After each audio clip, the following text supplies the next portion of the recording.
what a fantastic resource textproject.org is. If you have not gone to that website, please do, because there are so many resources for teachers and for children on it. All right. Okay. Are you ready? All right, Freddy. Why do the researchers you cite say that kindergarten has been dumbed down?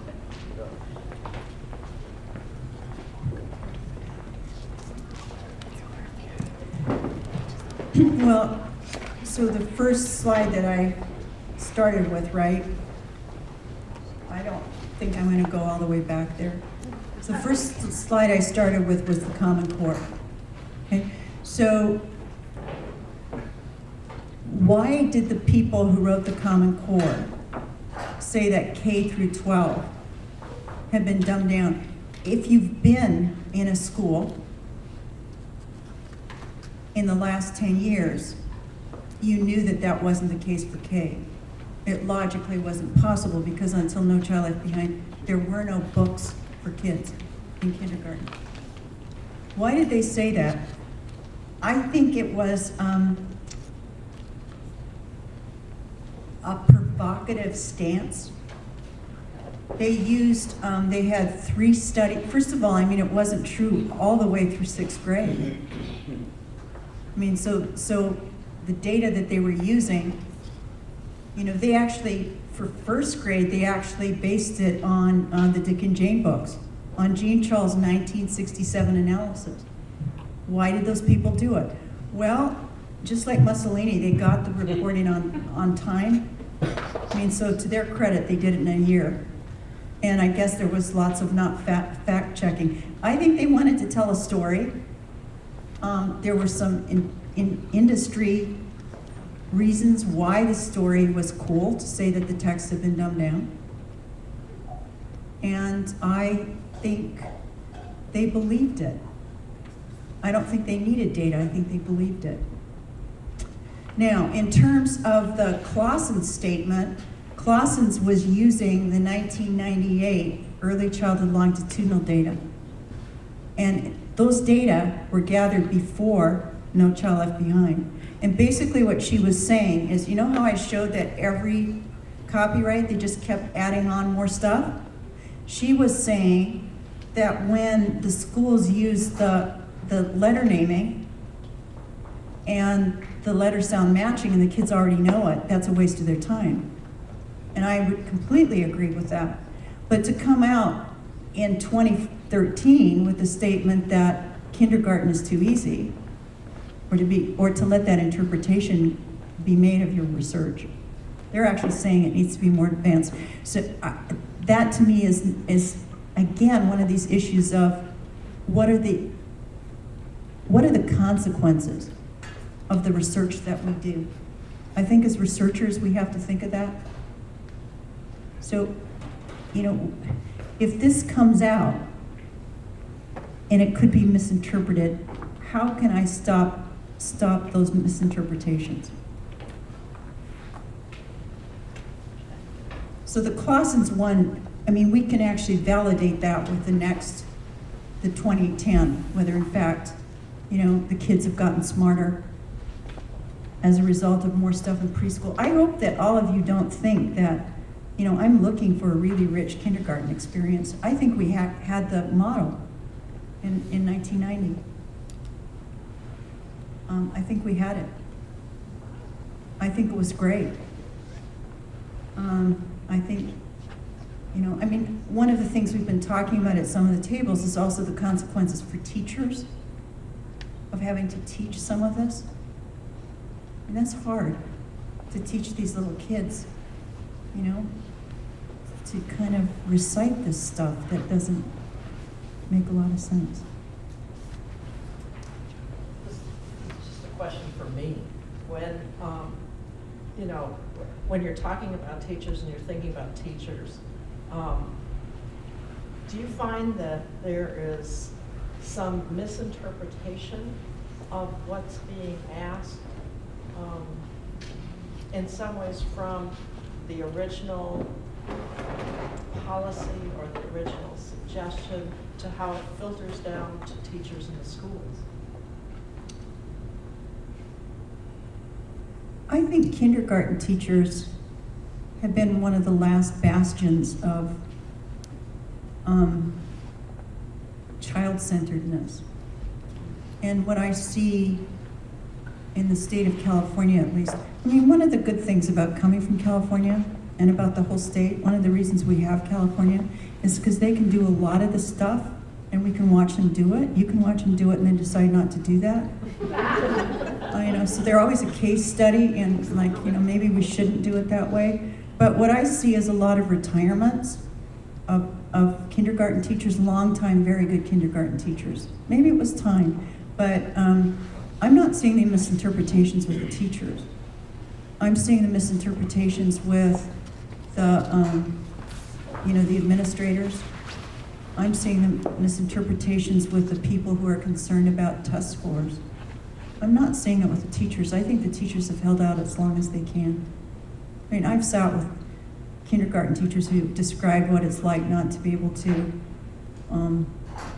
have kids do some of the art and some of the conversations and some of the play acting that they used to be able to do. Now, Margie just left and No, I'm right here. she's here. Why don't you tell about that study that you just found today? Some of us get a little exchange, notes, and did some of you read this study about kindergarten? So, Carolyn, you want to tell what it said? Well, I think it said that the kindergarten, all they're focusing only on outcomes and not on learning. Right. That's There was what- also how they spent their time, and that they spent more time on direct instruction in reading. Spent more time on direct instruction and reading than everything else combined. And less than 10% of the time was spent on science, math, social studies, health, physical activity. So we really are seeing a kindergarten curriculum that used to be a whole child-focused curriculum. And this was a study of children from, it was like over a 7-year period. Did I get this right for those of you who saw that? Yeah.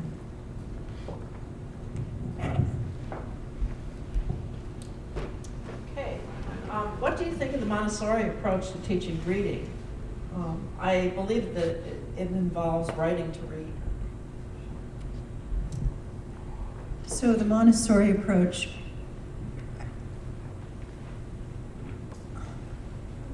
I think it's great. I mean, the question is who gets it, right? I mean, in my community, I think the notion of kids doing a lot of hands-on activities. I mean, if you think about it, the alphabet is one of the most abstract notions little kids encounter. Then the next abstract thing they encounter, I'm going to come back to describing that a little bit. The next abstract thing they encounter are the high-frequency words. So for those of you who aren't in literacy, there's something, a guy made his name. His name was Ed Dolch. And he made his name by putting together a list of the most frequent words. So about 25 words in English account for 33% of the words you read. So somebody figured that out around 1920, and then Ed Dolch took those 25 words and then added some more. And then now, that's typically what kids get after they learn the alphabet. So when you saw that one slide with the sight words, that's what they were talking about. Well, it turns out that the accounts for 7% of the words in written English, for the text all of us read too. Okay, I've always thought I should have copywritten the, and then, I would still be doing this.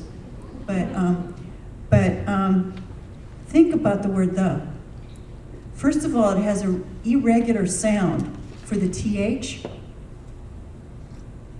and it also has an irregular sound for E. Now, turn to your partner, to somebody next to you, and define it. Not use it, but define the. And then the word and of. First of all, they don't teach you about the alphabet very well, about the letter sound system. and they're really abstract, weird words. So, you know, anything you can do to get kids hands-on in terms of sorting words, writing with magnetic letters, knowing why you have books, knowing why you would want to find things out from books. And see, the place that I do my work is where the kids, you know, 99% of the kids are the children of farm workers. And they are so amenable when they're 5 years old to doing what these people ask them to do. And I'll tell you, we got the biggest gang problem in the planet in 5th grade. But you know, those little guys, I mean, yeah, they're just trying to, Bob, Hid. I mean, you know, in their language, if they're Spanish speaking, they have a very few single syllable words. Turns out they've got a lot of these really great words that help you with literary and scientific text. You know, like they don't use a word like bug, they use insecto. You know? And so, I mean, what I've been doing is just trying to find things that are highly concrete and that you want to know about, like cats and dogs and elephants and snails, you know, and fire trucks. Those are things that you want to learn about, and that's really concrete. But not so much. You know? So Montessori, anything we can do to, you know, do some of the movement. But in my community, the kids who get to go to get Montessori, I mean, when Maria Montessori, she developed a program for the children of the poor, right? That's not how it's working out right now. Yeah. This kind of tags along on what you were just saying. There's a nutrition benchmark for child case studies, and it says teach children about food through books. Do you think that increasing familiarity with different kinds of foods in that way will help children be more likely to try it? What do you recommend about materials to use? Would it be like ham?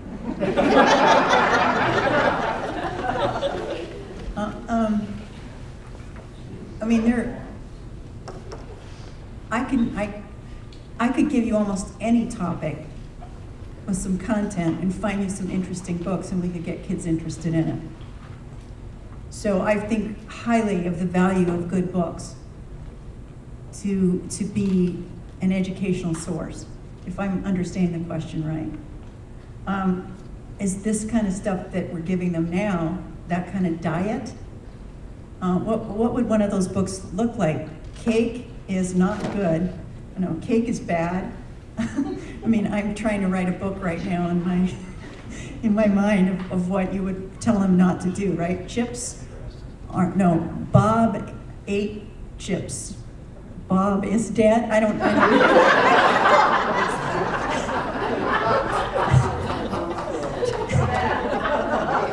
Chips are bad, no, Bob, no, yeah.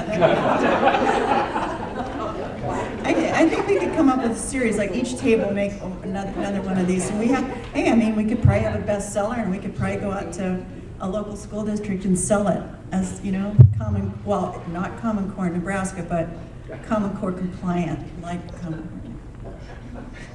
I'm going to ask a question that I don't know if Guy is still here or not, but Yes. Guy and I have been, you know, very interested in the last few years, and that's the integration of technology. But you hear pros and cons about use of technology with very young children. What do you think about that for getting them involved in all sorts of literacy? Okay, so the question about technology, my husband shared with me that on the Sharks, we're Canadians, eh? So we watch a lot of hockey. So that on the Sharks, the Rosetta Stone has now gone into some kind of little exercise for kids in literacy. So the one set of books that I showed you, we give books. Those are all ebooks. And all of the books that I create are ebooks. I also think, I don't know the research in this area, There are a lot of reports coming out. I would also say that there are just some really stupid little exercises that really poor parents, you know, because a lot of poor families now have mobile phones, and they're really selling to those families some really stupid little exercises. I mean, I try to change the world one kid at a time, you know, like in airports and grocery stores, but I don't think I'm going to get around to all of them, you know. So I'm just saying, to me, it's an issue of what the technology is doing. And what I see is there's a lot of marketing, a lot, to, you know, like at places like Costco, for some really things that are a waste of money.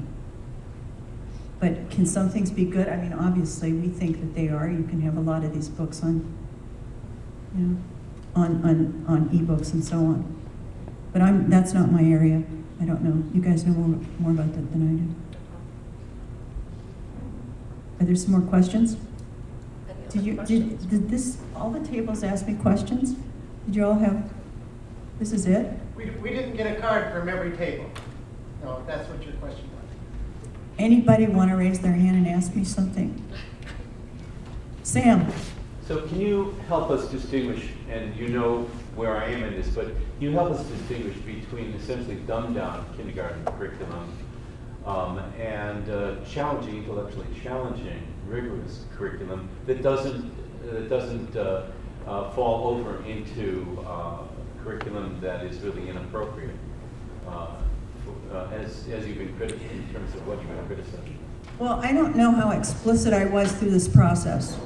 I mean, so there was a group of us in the late 70s through the 80s who really raised a lot of questions about what we thought was intellectually impoverished kindergarten, where kids were doing these little exercises, right? Like writing the N how many times in front of nail and ticking off little pictures and so on. You know, I think literacy is much more than that. And I think we had a model, and I think it was actually a fairly fleshed out and appropriate model at the end of the 80s that was starting to enter into various programs. And I think the presence of big books was important to that. I think what happened in the Texas, California, and Florida textbook adoptions in 1993, 2000, and then No Child Left Behind, which modeled what had happened in Texas. I think that all of that work got disintegrated. So I think we have a model of kids doing a lot of tracking print in interesting little books, having to do with content around science, social studies, mathematics. I mean, from my perspective, if kids don't come to understand that a text is where you get information, I mean, our information as human beings is stored in text. That's why the literacy is so important. And you have to come at it through projects, inquiry, discussions, and books help you with that process. So I think we have a model. I think that there are some good models of curriculum. I think that I'm not, you know, going on a tangent here, a rant about No Child Left Behind. I think there were some good parts to it. I think where the problem came is that it was assumed that it started in kindergarten. And it was a very direct didactic model. That's where the issue is. And to me, Sam, it's neither challenging or appropriate. The stuff that I've been showing you with the decodable model. Some of the new things that have come in with the Common Core, like the big books around social studies and science, I think that's good. And little books related to that. Again, Carolyn raised the point today, Carolyn Baxter, if some of you don't know her, about whether the standards are aspirational or mandatory. What's our view? Are we viewing it that a kid has to know these almost 100 high-frequency words, and there's something wrong with the kid, not the curriculum, if they don't. I mean, to me, it's a matter of incredible exposure. I've watched some very smart children in my acquaintance who have had so many books, including lots of little books, lots of good models of, lots of opportunities to write. And I haven't seen any of those kids learn to read as early 5-year-olds. Now, I'm not saying that they can't and that some don't. I mean, I did a dissertation, at Wisconsin, where I found a 3-year-old who could barely talk, who had been taught to read. The guy could barely describe what the words were, but he was reading them. And his parents were so proud. I think I could start a whole industry just getting first-class tickets on planes, sitting beside young parents, and when they describe their 19-month-old, can do such and such with letters. And all I would say is, and they can't read yet? And I would start a whole consulting business right there. I mean, I think it's become it's so fashionable, like, look at my 3-year-old, they can do this. And that's great for those kids. So I'm talking about these other guys. And I think it's possible. I think every American child can read well by the middle of 2nd grade. But some of them are going to come at that very different times, and some of them just have to see a lot of it to understand why they're doing it. And right now what we're doing is you get, one book, and then we throw in this Bob and Ham stuff, and then you're kind of going like, what? But hey, the lady said to do it, I'm going to try. So to me, it isn't challenging or appropriate, is what I'm trying to say. And Sam, the thing that just troubles me is, other than this talk and an article you wrote in a blog and one that I wrote in a blog, I haven't heard people asking how this all happened so fast. I mean, what we're seeing now with the Common Core materials is there's another spike. Another what? Another spike in expectations. And I'm not hearing, like at my professional conferences, people holding up their hands and saying, this can't go on. I mean, all we're gonna do is we're gonna make more kids into problem readers earlier. But some of you in this room know more about things like this than I do in terms of policy. I hope I'm wrong. But keep remembering, I'm in California. And we're always off the mark first, and it's not what I'm seeing. Yes? Given your opinions on expectations that we put on kindergarten children, and some of the data that has reinforced that, what are your thoughts about those who would be interested in more universal preschool or expanding like Head Start and those kind of programs?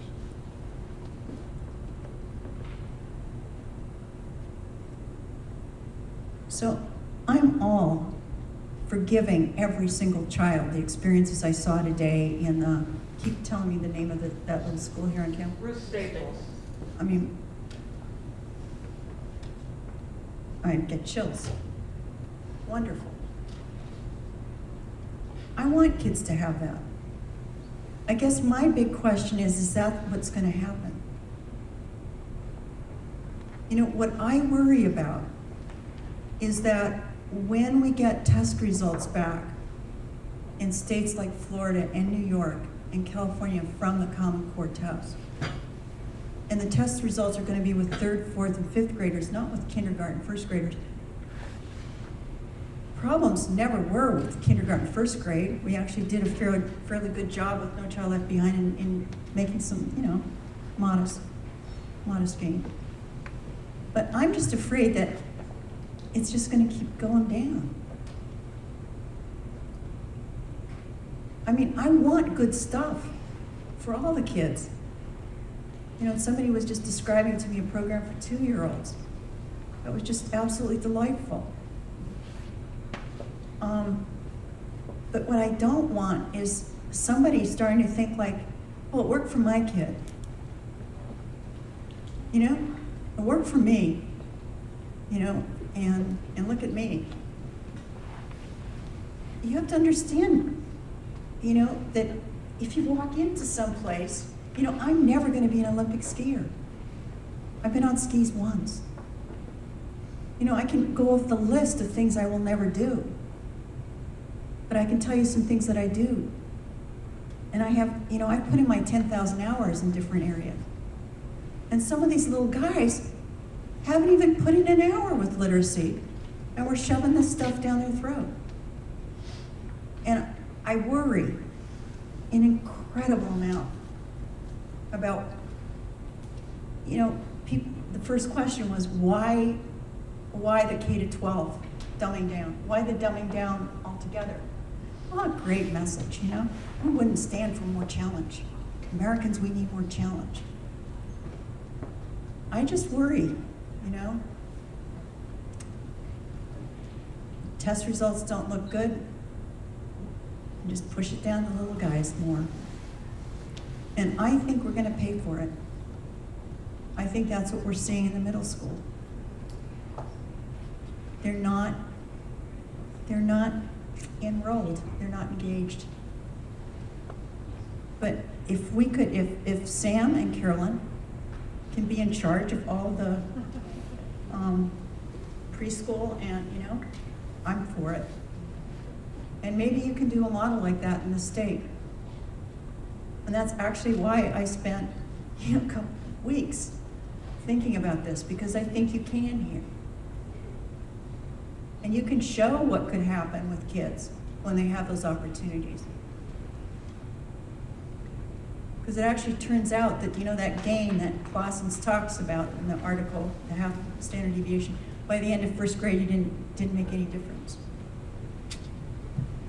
So, but what if you could show an enormous difference of these kids doing all these cool science books, you know? I think you can do it here. You know, you've got the infrastructure to do it. That's why I actually said I would do this. I know that I depressed some of the undergraduates. Some of them were crying. Maybe the Kellys think, I don't know about the Symposium idea anymore. But I actually think you can do it here. And see, I think in terms of all these things we think about young children, nutrition and whatever, I think when their first institutional experience in the school is one of essentially being bullied, I think that that's wrong. And I think you guys have got a chance. If there's some way I could be part of it and help, I'd like to. And we know what to do. We've done it. You know? And the name of the school that I can never remember, they're doing it. You know? So, well, you know, I'm a daughter of a minister. You all know that, right? And I can actually, the first thing I could do when I was a little kid was do an altar call. I've been to so many revival services, but then they told me I couldn't be a minister in my church, so I found something, you know, I found literacy. Did you have a question? What is happening internationally? Are we experiencing the same problems in Germany and Finland and Poland? No, actually, Finland's like a case study of a country. Keep remembering that the orthography of a country makes a difference, right? So one of the things, and also the level of diversity in a country makes a difference. But I have to say that being a Canadian originally, from the deep south of Canada, by the way. Most Canadians are from the deep south. If you think about it, just think about it. Canada does not do this. And they do consistently better than we do in areas that are matched for diversity. Okay, like British Columbia, certain parts of, you know, they take provinces of Canada and compare it to different American states. Germany and Poland increase their status on the last international comparison, and it wasn't by pushing down. So, in the German orthography, that's pretty hard. One of the things, about our English orthography is we have 2 linguistic sources make up English. Okay? So we started out as a Germanic language. So words that you just saw in these little id and it and all those are from the German layer of English. And then at 1066, the Normans invaded England and they brought in French. And so then we have a whole Romance system. And that's actually what the little Spanish guys come to school good at, which we don't ever tell them. We forgot. But, our system is a little bit more complex than some, and I think one of the reasons we get nervous, but this pushing down, Great Britain, no. The European countries aren't doing it. Maybe in China, I don't know. That one I don't know. Guy's gonna go there in a couple of weeks, and Guy will be our informant. So, yeah. So no, we keep pushing down, and like I said, the thing that we see in international comparisons is you can't tell from the 4th grade average who starts early. But you can tell from the size of the standard deviation. Yes? So you kind of talked a little bit about the sorting and norming that happens in schools and the homogenization and these high frequency words. But when I think about like a Freirean approach, what are the words that are meaningful to you? How do we use this also to have a social justice layer that's associated with it? Well, in the work that I showed you that we were, and this is probably about it, right? Because I think it looks like, I can always tell the glossy eyes, but one of the things with some of the technology we have now, like fMRIs, we've learned a lot about how people learn vocabulary. And from my view, in American reading instruction, we went from Dick and Jane, and that was based completely on those 25 to 100 most frequent words, right? The theory was of a guy named Thorndike and then his student Gray, if we could teach those words that you see the most, then you'll learn to read. Problem is about 40% of those first 100 have variant vowels, and about 60% of them are just really boring words. That are really uninteresting to kids, which is why Dick and Jane were so uninteresting. So then we go to this completely decodable perspective where if you've been taught that, then you can learn that. One of the things that we haven't done very well is to look at what are some core ideas that kids like to know about. And in terms of the fMRI work, what kinds of words do kids really learn quickly? And it turns out human beings learn concrete words the best and fastest and remember them.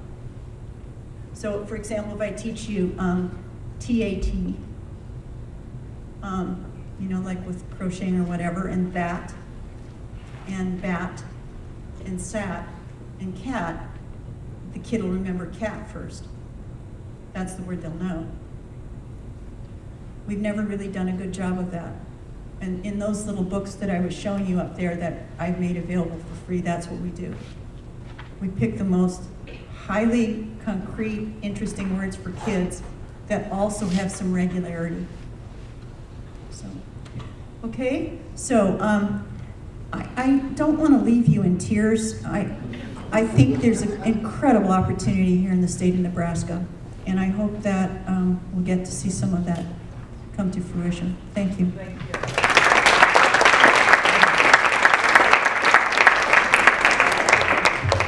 Thank you, Freddie, on behalf of all of us for a stimulating presentation. I hope that the conversation continues with what you've learned here today, the thoughts that you've had, that you might take some notes, and continue the conversation, and hope to be able to make a change. I want to thank again our benefactor, our donor, Helen Kelly. As well, of course, this would not have been possible had Helen not had the vision to be able to fund these kinds of events, to bring speakers like Freddy Hiebert, in to talk to us about, these ideas, but also her great generosity. So Helen, thank you so very, very much.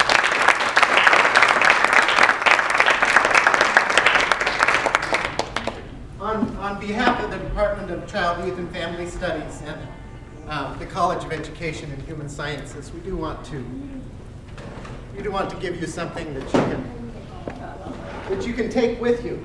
Now you're going to need some help carrying that out. Yeah. But thank you so very much. Yes.